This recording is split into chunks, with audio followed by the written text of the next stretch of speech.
গান শুনিহে দেখিছোঁ, চকুৰে দেখা নাছিলোঁ। প্ৰথম যেতিয়া দেখোঁ ৰেডিঅ'ত গান শুনি দেখিছোঁ, তেওঁ মাতৰ প্ৰেমত পৰিছোঁ মই।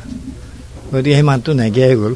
গতিকে সেই ৰেডিঅ'ত চাকৰি কৰোঁতে গান শুনিলোঁ।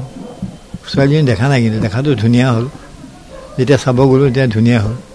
আৰু মোৰ কালচাৰেল লাইনটোৰ দেউতা আছিলে প্ৰথমে, আৰু এওঁৰ কাৰণে মই আজি যে জে পি দাস হৈ পেলাই এটা মানুহ বুলি, গানৰ মানুহ এটা বুলি সৰুকৈ হ'লেও খাৰা হ'ব পাৰিছোঁ, অল বিকজ অফ হীৰা দাস। তেওঁ বহুত ধুনীয়া ধুনীয়া গান গাইছে, ৰেডিঅ'ত ডিব্ৰুগড়তো গাইছে, ইয়াতো গাইছে। তাৰ বিখ্যাত গান তেওঁ নিজে সুৰ কৰা, সেইটো গাবলৈ মন গৈছে মোৰ।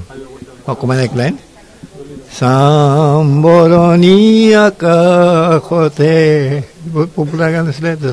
বনত ইমান পলাশৰে চাকি জ্বলে আজি, মন নীৰৱে জ্বলে আজি, ফাগুণৰে জোনালী ৰাতি। তাৰপিছত হঠাৎ গুচি গ'ল, এলজাইমাৰ হ'ল, কিবা কিবি হ'ল, এনেকুৱা।